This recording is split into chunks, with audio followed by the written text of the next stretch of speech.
American Jordan Hamid Professor Vrej Haroutounian, շատ հետաքրքիր ուսումնասիրության հեղինակ է Երևանի մասին, Երևանի քաղաքաշինական լանդշաֆտի մասին։ Ճիշտ ասած, շատ երկար խոսելու բան չունեմ, խոսքը Վրեժին։ Անգլերենով եթե անեմ խնդիր կլինի, մեծ մեծամասնության համար կամ հայերեն անեմ։ Անգլերեն? Okay, so this is my thesis research. It's on the changes in the urban landscape of Yerevan. And I look at two time periods. I look at the period from 1920 to independence. Then I look at the period from independence all the way till now, 2011, 2012 summer. So I call it reflective landscapes. There's two main goals I'm trying to achieve. One is to show the physical changes in the urban landscape, and two, the philosophy, economics, and political influences on Yerevan, and how that influences the urban landscape, and how the urban landscape eventually becomes the mold and mirror of like what's prevalent in society at the moment in terms of philosophy and culture. So let's get started. There's 90 slides, so I'm going to try to run through the first part, which is background, quite fast. Then we're going to go into literature review. So I color-coded it: introduction, background, literature review, methods, which is the two research methods that I use to do the research. Then we go into results, analysis, and conclusion. So follow the rainbow. It helps you not get anxious as you get closer to the end. Okay, so what's my question? The question is, what are the effects of independence on the urban landscape of Yerevan? And as Meaning argues, it's, the urban landscape is mold and mirror of our economy, culture, and society. So let's see if we can show that. Introduction. I'm trying to show the changes in the urban landscape from 1920 to 2011. And as Knox says, the built environment is both the product of and the mediator between social relations, central to the socio-spatial dialect of human geographies that are simultaneously contingent and conditioning, outcome of medium, product, and premise. So regional view, these are just simple things that I do just to coordinate you, but everyone knows what it already. So Central Caucasus, Armenia, Yerevan, the 12th capital of Armenia,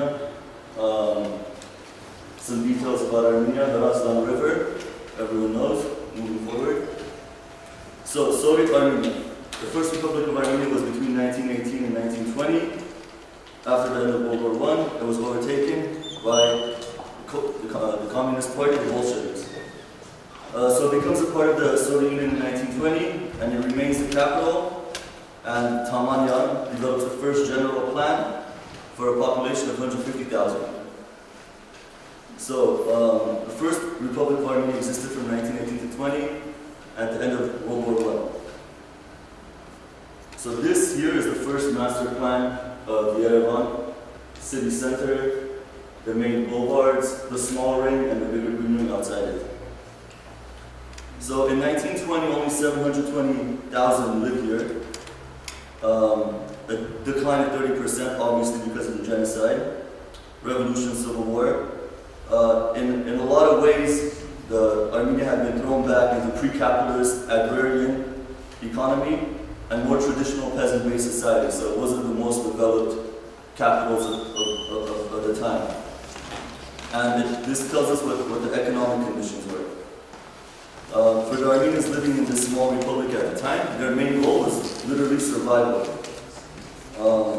So the building of the city in a way was an attempt to heal the physical and psychological trauma of the genocide and to protect local interests and traditions. So these are two pictures of Soviet Armenia, the buildings at that era, and this gives you a small peek into what my research looks like, because the picture on top is a picture taken in 1917, and the picture on the bottom is a picture taken in 2011.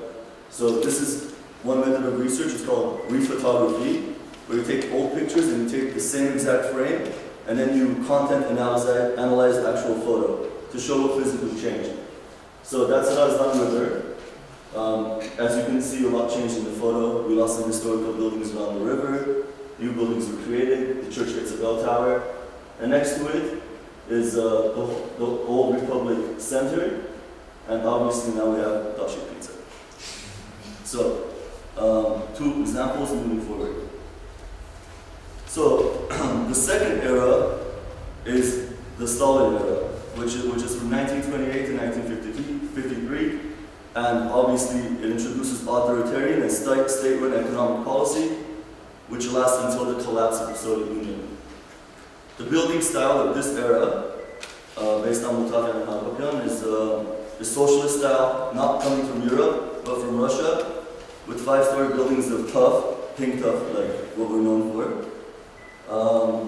And this is a period where, like, Yerevan's doing really well, and, like, you have all those fancy videos and those nice stories, and everyone is excited, and the fountains are running, etc., etc. Well, closer to the end. So here's an example of those buildings on the left and right. Again, a sample of Vrej photography, and then we'll get into the analysis of the Vrej photography later. So we have the Stalin era buildings. So after Stalin is the Khrushchev era, 1953 to 64. It's the period known as the Thaw. It's like the Soviet Union's overall philosophy, economic power, and things of that sort start readjusting itself. I wouldn't say weakening, but to an extent going through a transition. So more people move from communal to private apartments and live closer to their counterparts in the developed countries, or let's say outside the Iron Wall. The government goal at this point is to provide housing for everyone.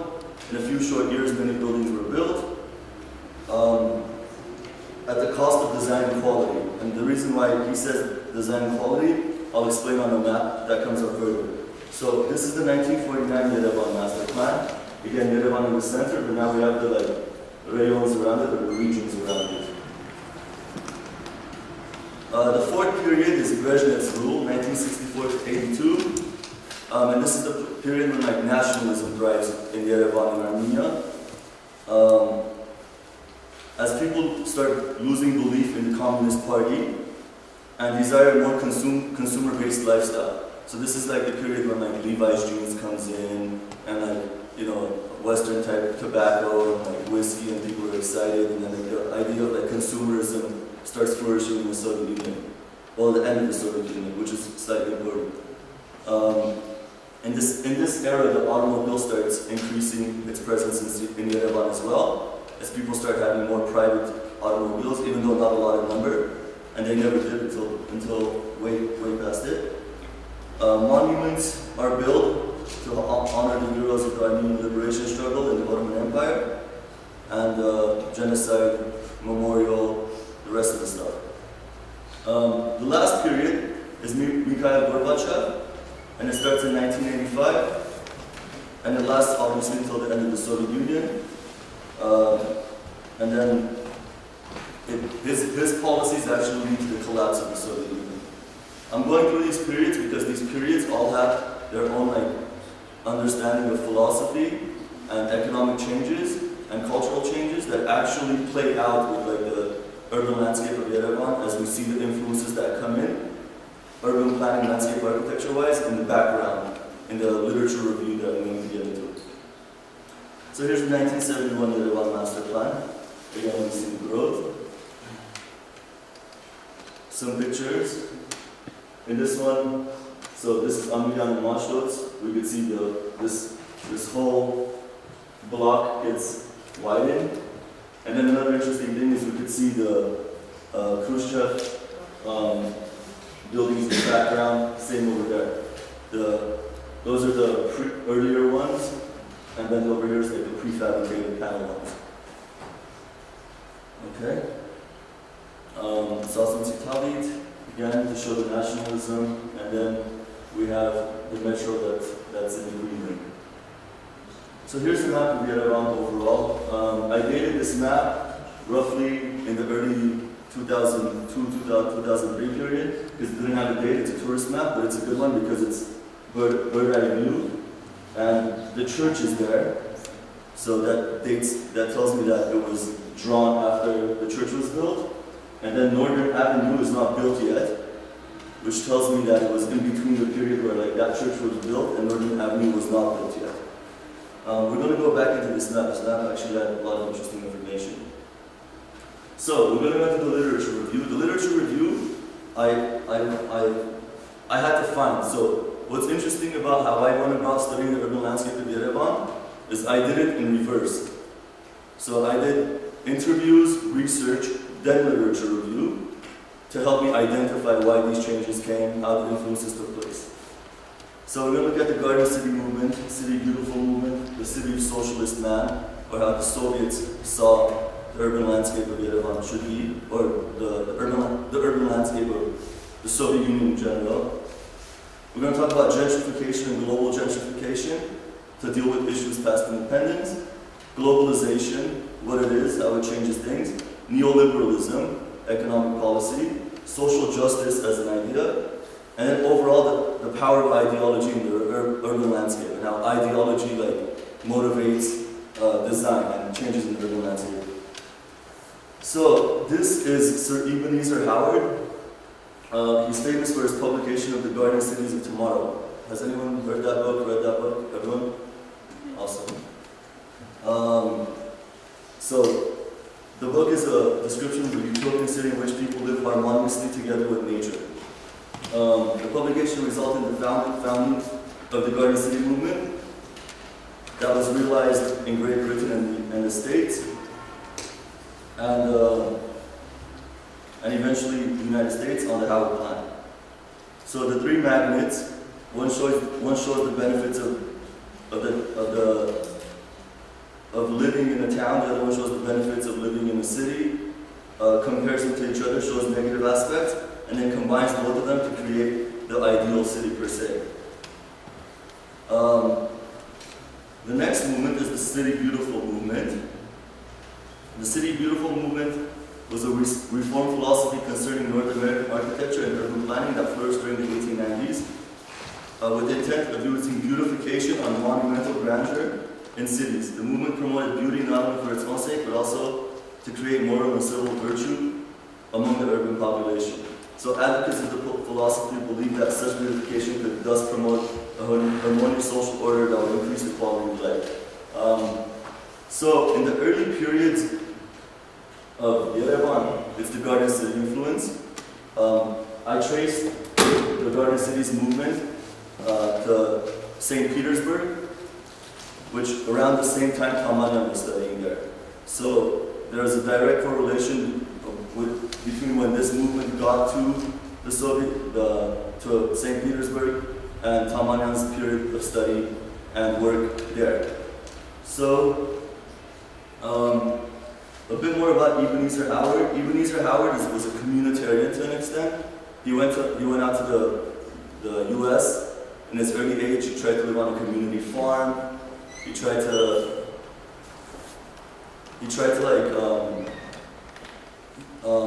work with the land, and he was influenced by a lot of spiritual leftists at the time.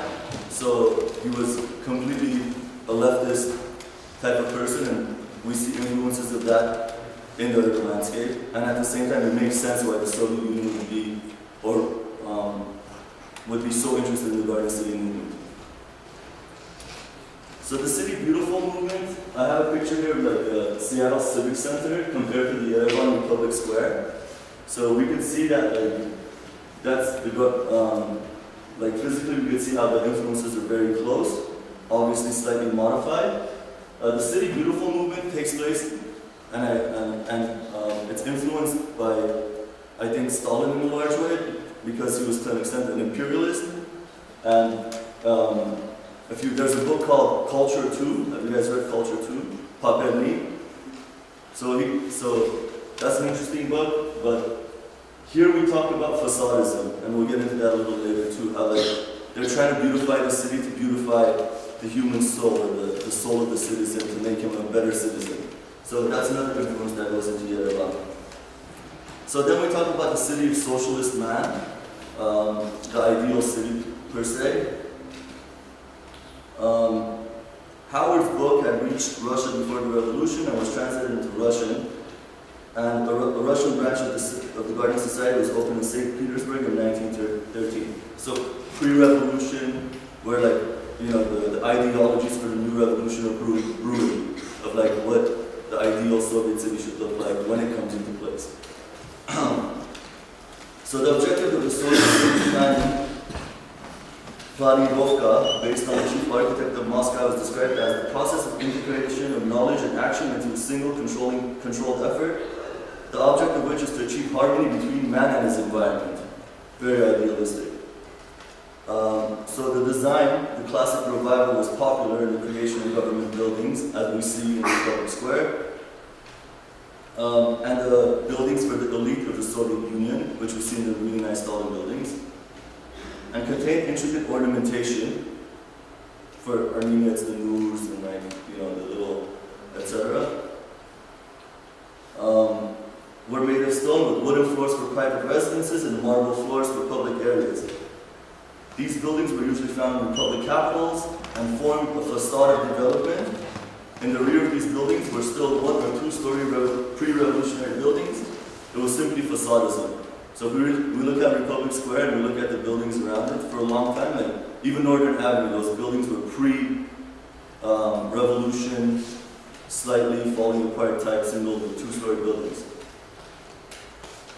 In the early years of the house, the material was brick and was used to construct 5-story oak-head brick buildings, which were slow to complete and did not meet housing demands, which prompted the building of prefabricated concrete panel buildings, which were quickly developed and were constructed all over the Union, reaching heights of 25 stories at times, with 12 stories at a minimum by 1974. So, again, huge population issues after World War II. We need to house people. What do? We build prefabricated buildings, which I'll show in some of the other slides how they start how the building of these buildings kind of undoes the original design principles of Yerevan. This book, The Ideal Communist City, brought back the pre-war principles of the superblock and communal living. In this plan of the superblock, adults and children live on a different floor. And all necessities for life located within the superblock, with pedestrian travel as the main focus. Trains and freeways are confined to the periphery, as we can see in Yerevan as well, before it was dismantled.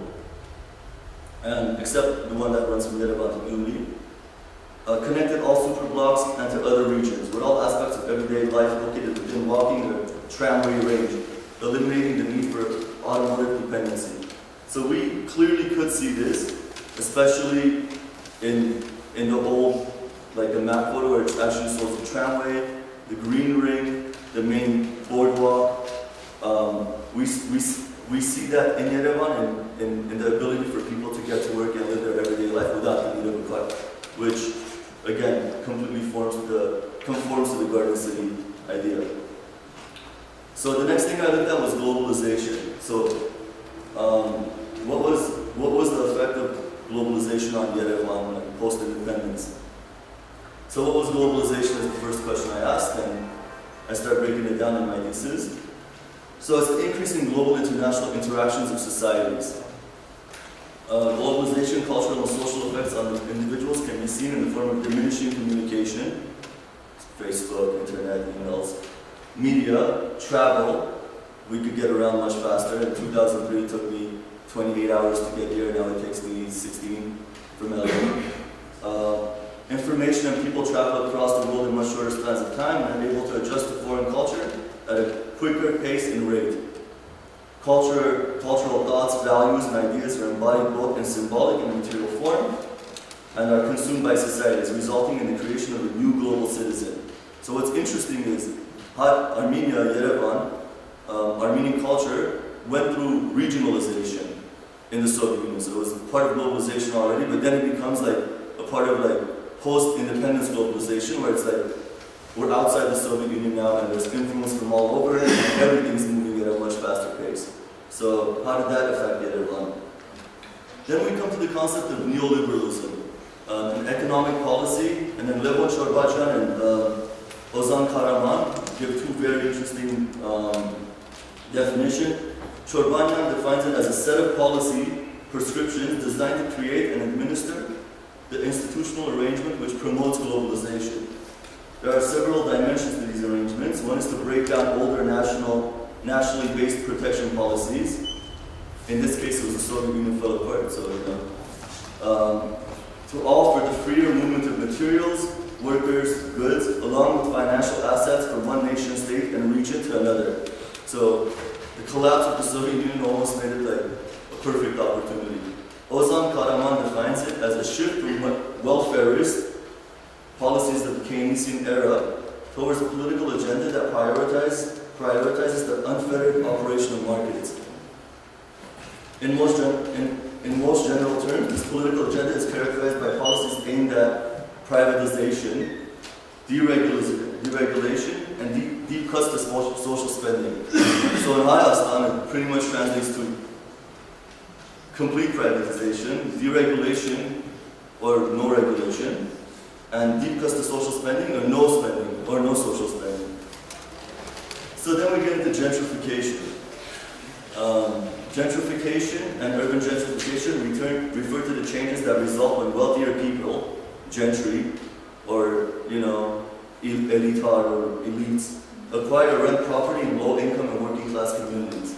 The process changes the way the urban landscape looks because the gentry perceive the neighborhood as a profit-generating opportunity, while the residents view it as their home. So the group is looking at it as like, how am I going to make money with this place? While the people that live there are like, this is just my home. So it's a complete change in how you look at the urban landscape or how you see your world. Global gentrification is the same process as it takes place across country borders, but with investors from outside the country funding the process of gentrification. And I think this is very important too. And I want to point out that it's not limited to housing, and it could take place in other aspects of the urban landscape, including parks, which we see examples of in Yerevan. Social justice.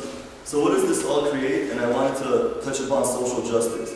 Social justice is based on the concept of equality and human rights, with social equality and solidarity being its two main principles.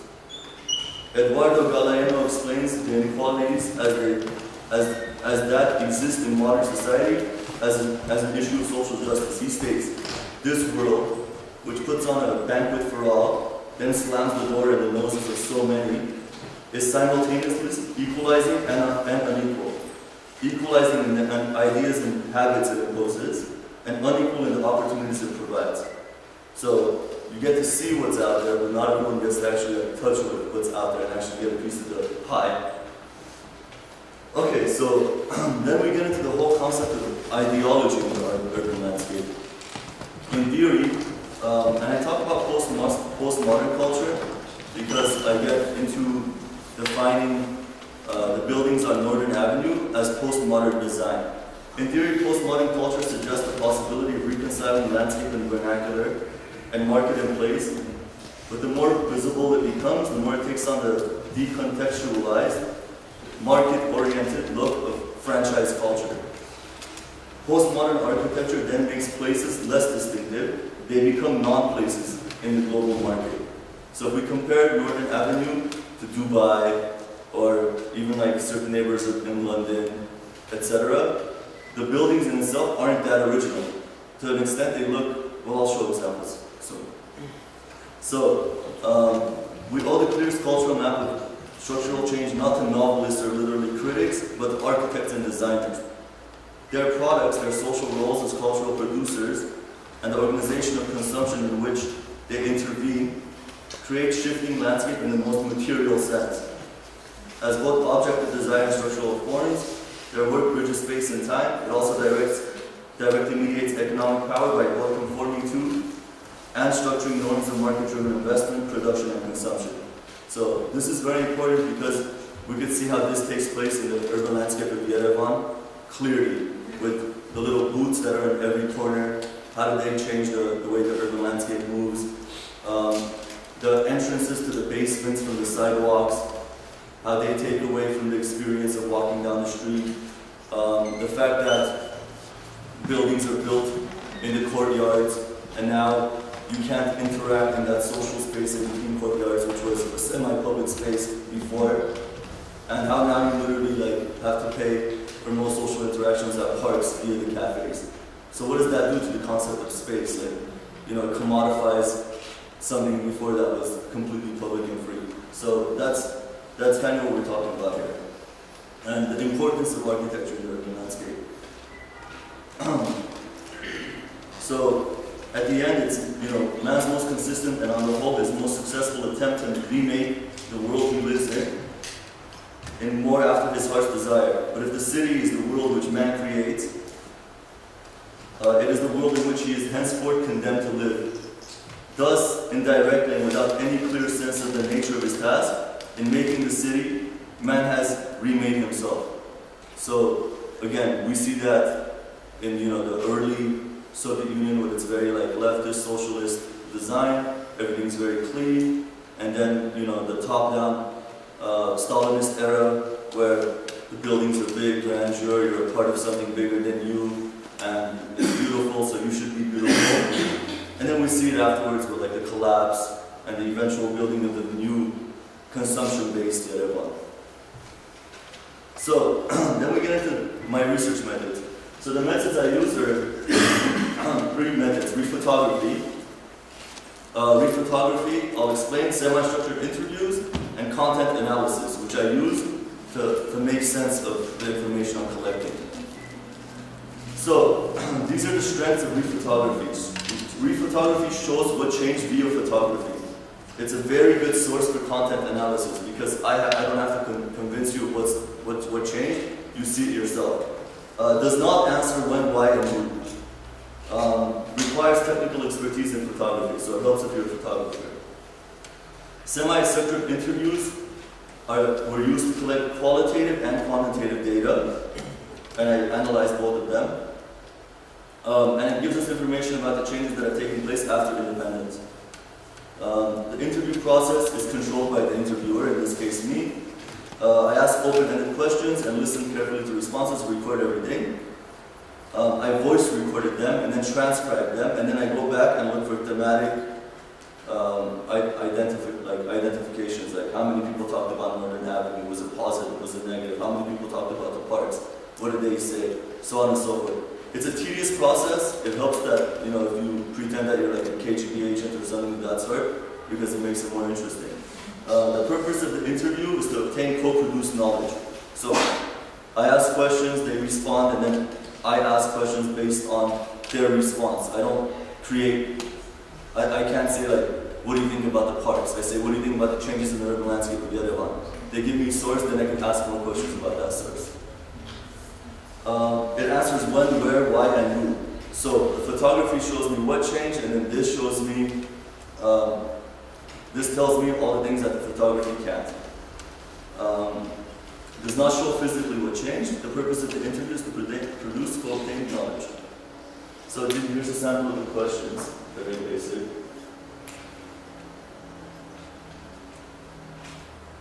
So Laswell formulated the core question of content analysis: who says what, to whom, why, to what extent, and to what effect. A broad definition of content analysis is the technique for making inferences by objectively and systematically identifying specified characteristics of messages. So you can do it on newspapers, you can do it in books.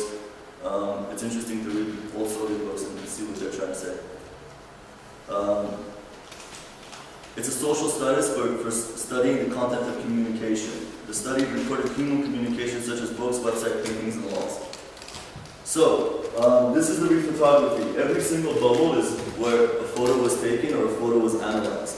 My 2 sources of information for rephotography came from Yerevan magazine, which actually was running a series ever since 2007 in their issues where they were doing rephotography and showing what changed. Very general stuff, not research-based, but very interesting. So I stole 16 photos from them. One didn't steal, I actually told them about it, they said, okay, we're all good. So I take 16 of their photos, we analyze those, and then I think we did another 58 original photos. So altogether, 72 to 75 photos. So these are the locations. My study is concentrated on the Tamanyan city center. So I'm sticking to that because, you know, you have to control the scale of your research. So, some main sites. Here's the actual photography results. If you're interested, I can show you the actual photos, whichever ones are interested in later. So we're going to run through this quite fast. It takes a minute for each slide. So, we have postmodern edition here. We have Dolce Pizza edition. Not much changes. The tree grows. Republic Square. We have a cafe on the bottom. It encroaches. The cafe grows. Advertisement. This complete city block gets widened. That's Kievian. This is an interesting one. I'll get back to it.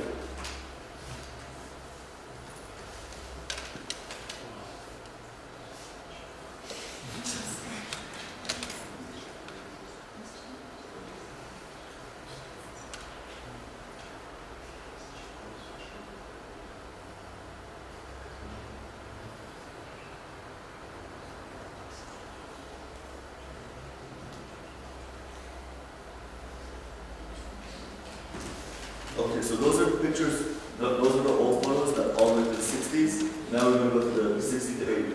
So it starts with the Pakshuga, farmer's market. So we could see tree growth. We could see the increase in advertising here, or the complete lack of it before. The complete lake is removed, the metro is created. Kievian, again, increase in advertisement. This is completely changed. The entrance is to the gambling place over there. Growth in trees.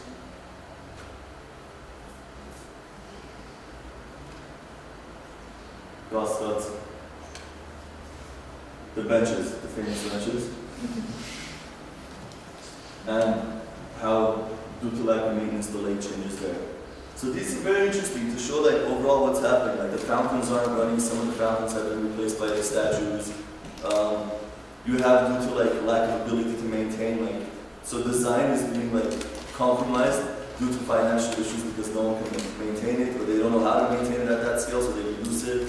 Trees are overgrown, then cut, and then the same tree is growing at a scale it shouldn't be growing at. So it's quite interesting stuff.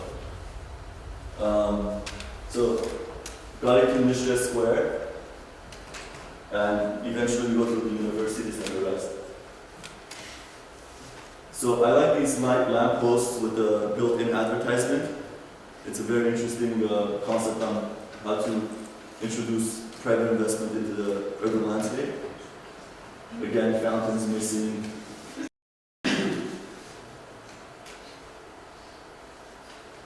Advertisement, that one's completely gone. Fountains not working. Trees are at a weird scale. Popular book has grown monstrously. Fountain not running, fountain not running, fountain not running. Lenin's gone. And then these are just some beautiful pictures. And then the last one's gossip from the top down view. What's interesting about the fountains is one of the interviewers told me that that was done on purpose to increase the humidity in Yerevan to allow for trees to be able to grow. And it's interesting how most of the fountains are running. That just did it on its own. So so that was the rephotography. Then I interviewed people. 3 professional architects, 8 academics, architects obviously most of them, 2 activists, 3 parliament members, 4 journalists, writers. I don't have pictures of everyone I interviewed, but these are, I put some people up. So most people said the change has been in the last 10 years, which makes sense because before there was no financial investment, the economy hadn't bounced back. The historic buildings were demolished, a lot of people complained about that. Lesser quality of architecture replaced historical buildings. Government approval process was mysterious. No master plan was enforced. Low-level public hearings for city development, so there was no public hearings, or low levels, I don't want to say no. Business encroached onto sidewalks, private cafes were built in parks, and open green space. Hence commodifying space. Most, or previously public space.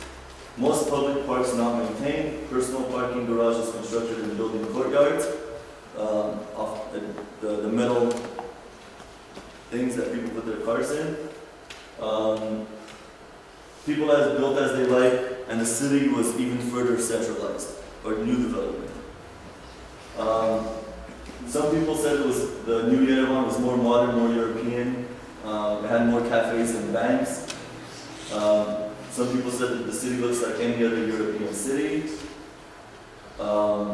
Centralization, universities, government buildings, business centers, like everything was in one place, and they weren't necessarily too fond of that. Traffic increase, automotive and pedestrian. There's no reason to leave the city center, and I live sometimes in the village, and I see why. Private cafes and public parks unattractive in winter when closed.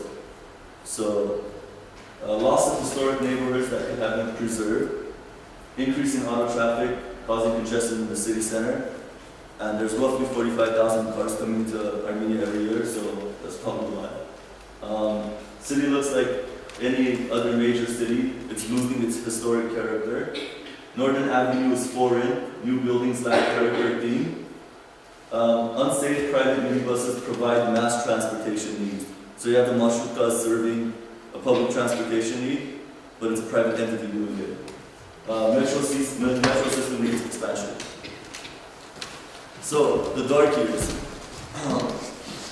So Armenia claimed independence in 1991 and becomes the first Soviet state to do so. The infrastructure of the city afterward has many hardships as the country is transformed to a market economy, which is pretty natural. As citizens of one of the first republics to be supplied with electrical power after Sovietization, Armenians bitterly joked that they had achieved the distinction of becoming the first republic to go from the space age back to the Stone Age, when everything went bad. So the second era, or the period, I call it the rapid development years. Not rapid, rabid like a dog that's, aggressive. Rapid development in Yerevan starts around 1996, when the economy started to show signs of GNP growth of about 6%, after years of sharp decline and after independence.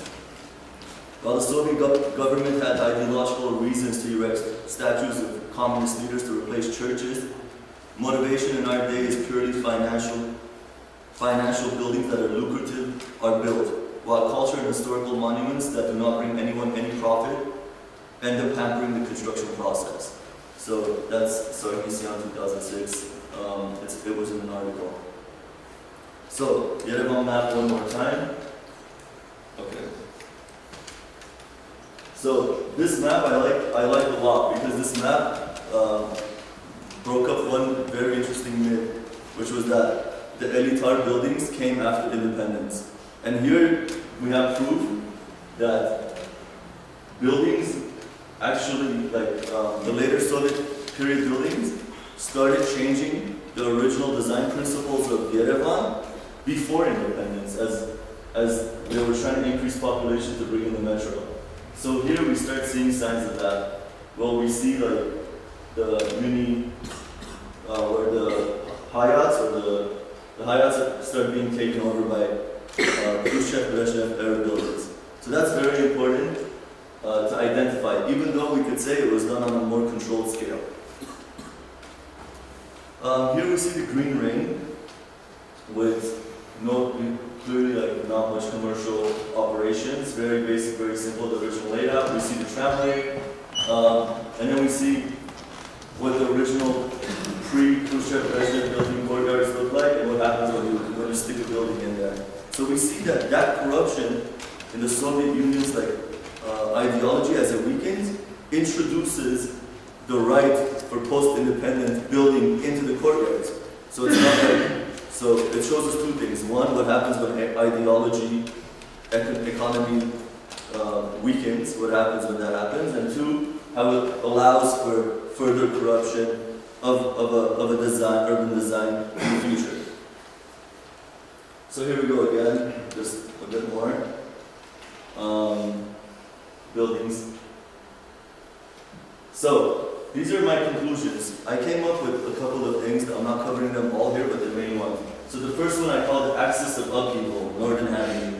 So Northern Avenue, when it gets built, it creates a lot of situations where people are displaced, people say that like a lot of my interviews talk about it's an issue of gentrification. People are being forced out of their homes, not compensated properly, etc., etc. And what was traditionally an important neighborhood in Yerevan is all of a sudden becoming like a profit generation space. And at the same time, it makes sense because it comes in and along with it, it brings in the consumer lifestyle. And in scale, and this is very important, if we compare Northern Avenue in scale to the Republic Square and the Opera, it's slightly bigger, and it's slightly wider, and it's slightly taller. So, subconsciously or even consciously actually, it redefines the urban landscape and your perception of what's important. So, the Republic Square, which represents the government, the state, is in smaller scale compared to Northern Avenue. And then the Opera and in the cultural influence is again smaller in scale than Northern Avenue. And then another thing that's very important is it completely reestablishes the axis of Yerevan, because it takes Abovyan as the main axis and says, which was the old Soviet era promenade street, wider with trees, parades would take place, they would close down Abovyan above Sayat Nova because it was wider. And then now it makes Northern Avenue more of the main space. So Northern Avenue in the urban landscape has a very huge impact in what it introduces culturally in the new post-independent Yerevan. So I call it axis of Avenue. That's where it goes. As we can see, the fact that all these buildings in the back are small, or smaller, again, reinforces the idea of like Stalin's facadism, where you had this beautiful Republic Square, while right behind it you had like Sovietization, smaller houses, like pre-revolutionary small houses. So this is very interesting. It shows Northern Avenue, and I compare it to Poultry Building in London, just to show the lack of like originality. I mean, you could see that that's a postmodern building, this is a postmodern building, and as the research goes through, that's why I like photos. Photos say a lot that I don't have to explain. So, you know, New London, New Yerevan. So here's another one I like to use as an example. Okay, so this one shows our Tulip Hotel, and then over here in the front we see a cafe, which has actually encroached onto public property, but now has been privatized or through some kind of lease system. And it's got plants, it's growing. In that building in the back, on the right side of the photo, we see this, postmodern, or I don't know what type of design that is, but some building that's doing something.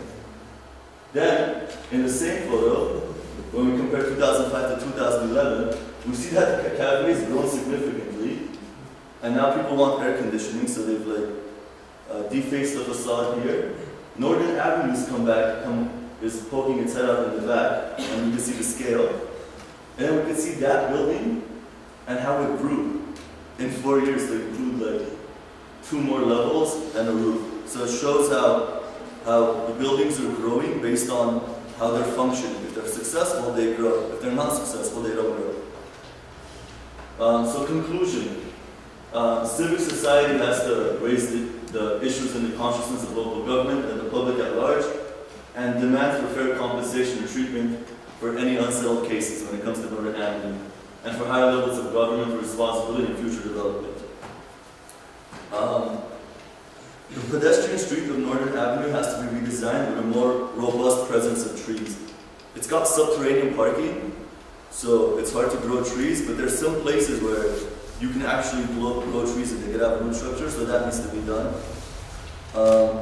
The scale right now isn't built to human scale, like this room's built to human scale, so on. So it needs to be redesigned to have human scale and shade, so you don't feel like a lizard running for its life in the summer as you get from one end of it to the other.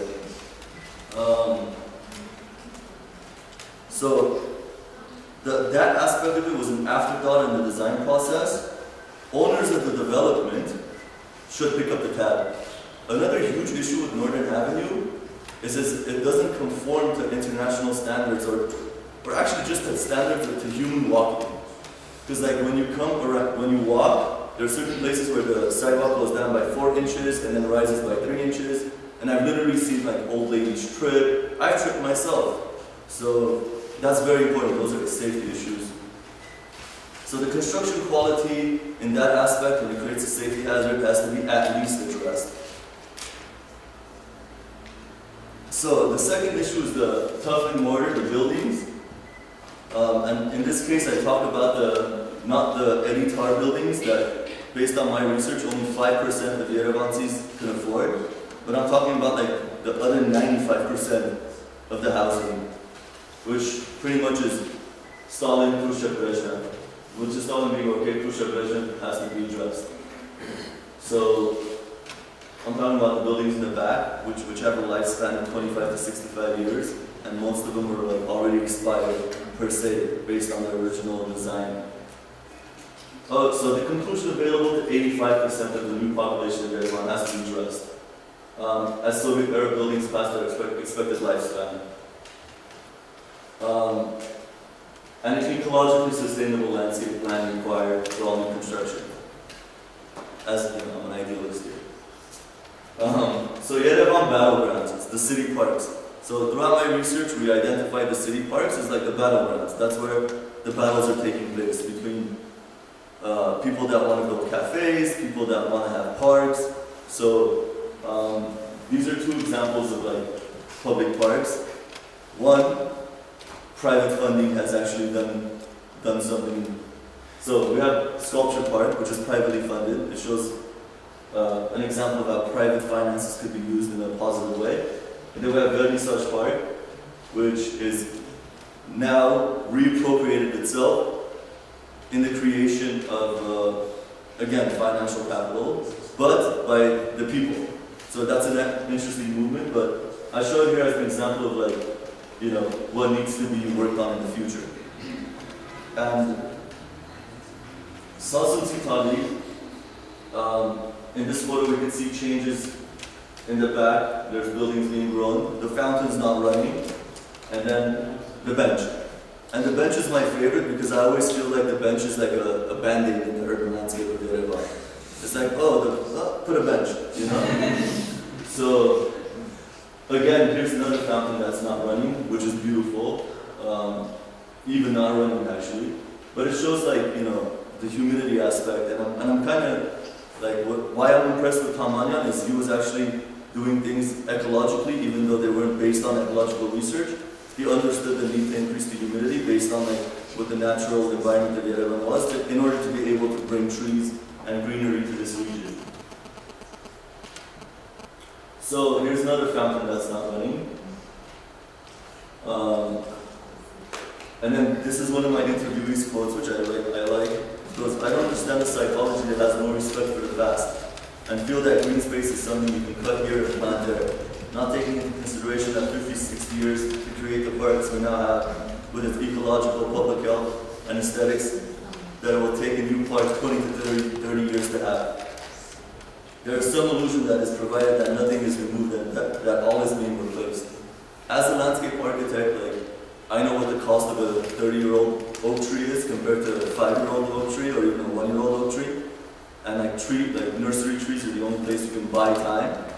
And you know, a 30-year-old tree would cost thousands of dollars compared to a 2-year-old tree, which would cost pretty much nothing, and would have no value compared to the 30-year-old tree.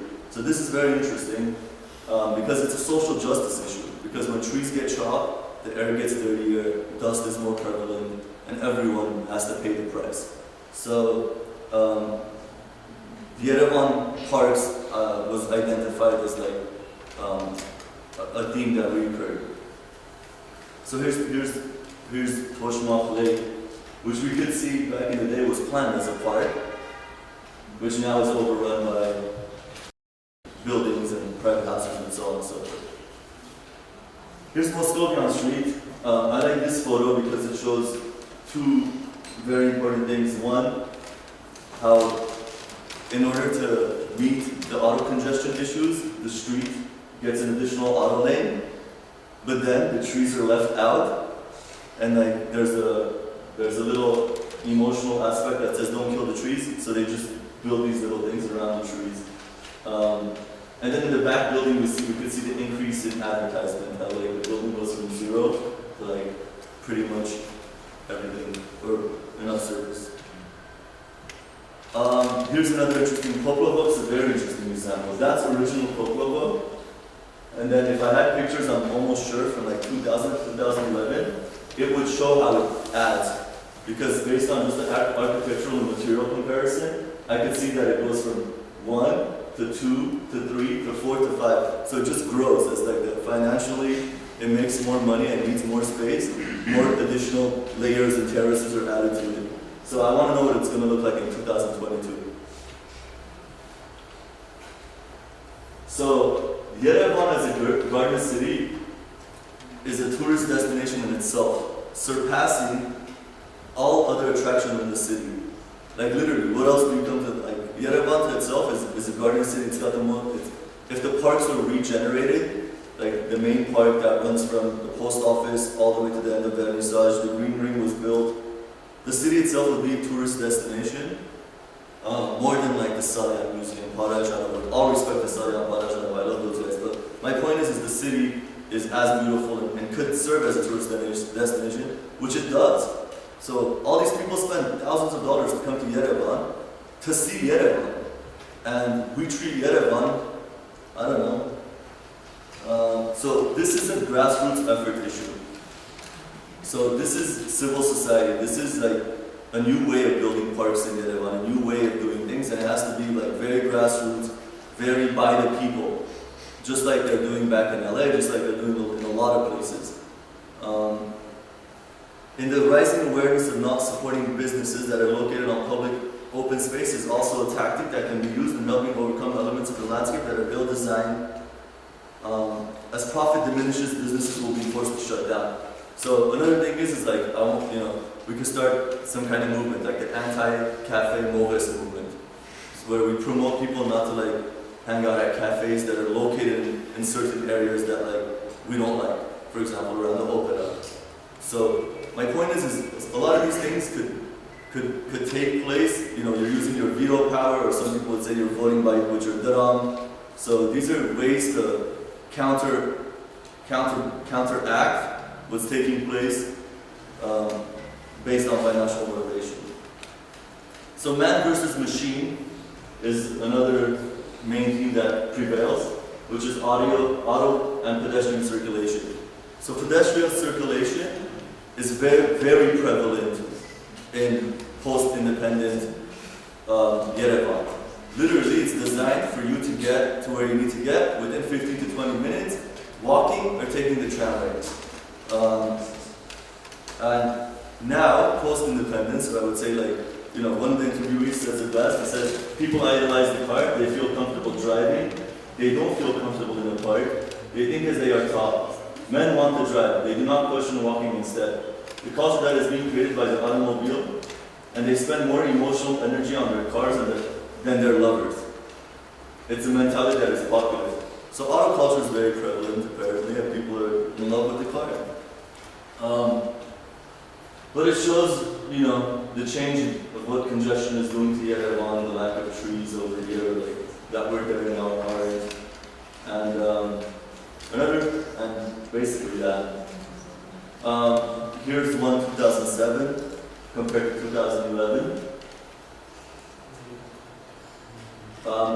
Another interesting thing about this photo is on the right-hand side, it actually, between 2009 and 2011, the bus only lane is created, or the bus stop section is created. So this photo shows that if you look at it in detail. But it also shows an increase in congestion.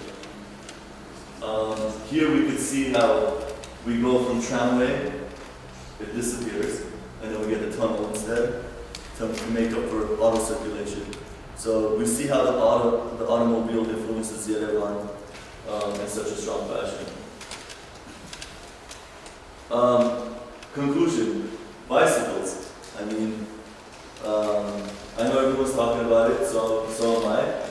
I think for the scale of the city and the topography, I'm not suggesting that you write down you're from Avan or some ridiculous distance, but I'm suggesting an integrated system.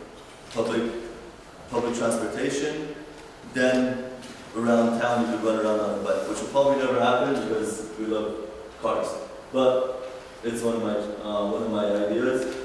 And then the pedestrian sidewalks need to be planned in a more effective fashion. Because now in my pictures it shows often people get to build these grandiose stairs into their hair salon. Alright, I understand your hair salon's important, but it needs to be more regulated so people can get around more easily. And then street trees. For example, if you're walking up Nalbandian from Harabarak all the way to Tumanyan, there's no street trees. In the summer, it's like I have to literally look for shade. And street trees not only provide shade for humans, but they're actually very important for like animals too, to get around. So I think we need to work on street trees. So another issue is the central building courtyards. What happens is when you build an essential courtyard, based on the original plan, the central courtyard was a semi-public space. So you had private space, your home. You had semi-public space, which was your courtyard. The space for social interactions, for kids to play, for people to interact. Then you had public space, when you came out the Dalan onto the main streets. So when the courtyards get compromised, via automotive garages, via buildings, via new buildings, what happens is you have to socially interact in another space, which now is the cafes, pretty much, and at the same time, whatever's left of the parks. So, based on one of the interviewees, a lot of those automotive garages are leased, so eventually a new solution has to be created. That's another influence of the car and financial situation. So, pocket parks can once again be created using alternative building practices that allow for community participation in the process. There's already some pocket parks in the courtyards, some of them like government sponsored, but I'm talking about something on a bit more community-based scale. And then public transportation, an actual organized public transportation system that isn't privatized, that isn't based on the individual's profit alone. So, underground resistance, metro and public transportation. So this photo is very interesting on the right, because it shows where the tramway used to end, and how even afterwards the marshrutka chose the same place to stop and start their routes from. So it shows how even the ad hoc public transportation system, the marshrutka, actually followed the original system because they couldn't come up with a better one, which is very indicative. Here's the metro. Obviously, the fountain was destroyed, but the metro would be a huge addition to Yerevan. So well-planned public transportation system integrating the metro, bus, and bicycle can reduce auto traffic significantly. Yerevan, in its garden city layout, easily made public transportation a very viable option for the automobile. Policies that reward and promote public transportation has multiple benefits for reducing the effect of urban heat, island effect, reflection of sun onto cars, onto buildings, pollution, ambient noise. The level of noise is, and people love to honk here. Auto traffic, road maintenance cost, and cost of living health-wise for the citizen. So we're picking up the tab. So you could do that by making the side of the roads less accessible for cars to park, charging a bit more, not the guy asking for 100 dirhams, but make the process difficult, that you have to get out, buy a ticket, come back, make it not VIP to an extent. Because now you just pull up in your Jeep, you pay 100 dirhams, you feel good, But, so, there's ways. So, my other conclusion, mental landscape pollution, propaganda versus advertisement. So what's interesting, in the Soviet Union, you have propaganda telling you what to do, how to feel. In postmodern, you have advertisement telling you what to do, how to feel. So here's 1949 compared to 2007. No advertisement, some advertisement. Then you have 2007 compared to 2011. Some advertisement, some more advertisement. And then I'm sure if we go back and take a picture, we'll have some more advertisement. So this is cool because 2007, the billboard's up, it has no picture, very symbolic. 2011, it has, and it's like grown. On top of the building, you have advertisement. The Coca-Cola one just came up, Sayat Nova Nabovyan, you know. So it shows where we're heading and what's going on and etc. So here's one of Kariki Nishte Square. I like this one because it has old Soviet propaganda, or like the old Soviet labeling, red, you know, celebratory, slightly. And then in this shot, we see again Soviet and the advertisement. So we started talking about that. Like, what's the difference between propaganda and advertisement? Some of the interviewers addressed that. Then we looked at some books to like figure out, you know, is it the same thing? Is it not? So I leave that up to you. Here's Kievyan, 54, 2006. No advertisement.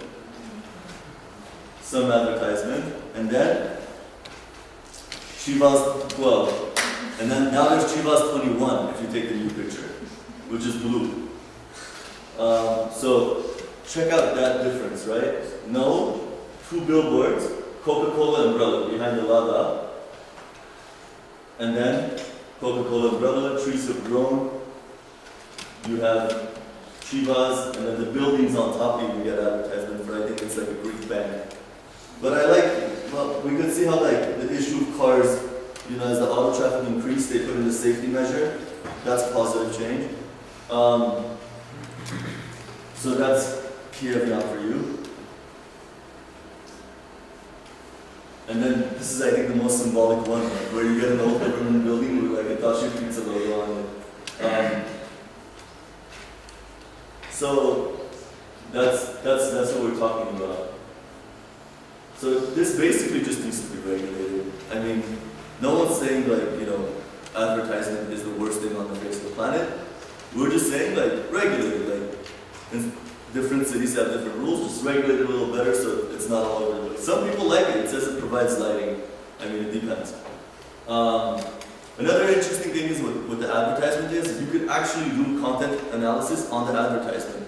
Because in the early period of advertisement, it's like alcohol, and it's mostly alcohol and tobacco based. As expendable capital increases in society, it becomes about banks, refrigerators, televisions, services of cell phones.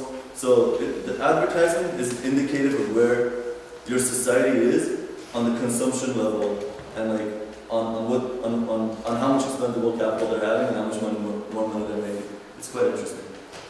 Okay, farmer mo versus trader mo, supermarkets. The supermarkets to me are a very important aspect of the urban landscape of Yerevan. One, they create major traffic issues. If you analyze where the supermarkets are and where the traffic jams are, the supermarkets are like the bad news bearer of auto congestion. Starting from the city in the corner of, right by Republic Square, right by Dashi Pizza. If you see all the cars trying to leave that area, they're in congestion. Why? Because people are backing out of the city to try to go. So that's one thing they do. Two, they completely centralize economic purchasing and make it harder for like the smaller enterprises to compete just based on their scale of what they can buy compared to small stores. So mommy and pop obviously can't compete eventually. And then another thing with the pop sugar, like I'm from LA, where we're trying to create farmers markets in neighborhoods. And here we have farmer markets and it's going to be supermarkets soon. So it's kind of interesting because in LA we're trying to create Yerevan, and in Yerevan like everyone's trying to create LA. So I think again, it's our choice as citizens, like voting with our money of how we live our life. So we can make the decision to always go to the smaller, more not official maybe places for purchases. So another idea I came up with was video redocumentation, where you take an old video of the city that's been shot. For example, Yerevan has those old school black and white videos where people are driving and checking out, like, there's fountains and there's people like on the back of the tram. Very romantic, idealized, like the Soviet Union is the greatest place on earth type of place. And you shoot that same video in the same outline. Like you find out what the route was and you shoot the same route. If you could find out what time it took place too, it would be interesting to show how a city moves 50 years later. So that's a method that I'm going into hopefully in the next 2 years, to actually shoot Yerevan old and then run the same video simultaneously on the bottom to show how like life takes place in the city 50 years or so later. Conclusion. So in both the late Soviet era of Yerevan history and the rapid construction years, social justice issues seem to exist with power concentrated in the hands of the few. So Supreme Soviet, Supreme Capitalist. The urban landscape during both Soviet and post-independent eras constantly reacting to top-down authority and financing that molds and mirrors the urban landscape to its will. So whereas before the government financed everything, now it's the people with money that pretty much finance everything and dictate what needs to be done. So the question comes, like, what's our point as architects, urban planners, designers, landscape architects? If the client dictates what the design principles should be, then what is the role of the architect? Is it to respond to the wishes of the client alone, or is he responsible to the democratic principles of society, which he is a member of? So that's the critical question I ask myself. And the answer is sustainability. Sustainability at the forefront of academia and the world of environmental design. As increasing fuel costs and material costs increase, it is imperative that sustainable cities are created that mirror democratic, responsible societies, and the true measure of environmental designers will be in their ability to design for the needs and wants of both the vocal members of society and for the ones whose voice is less audible. So vocal and not as vocal. So that's it. Thank you.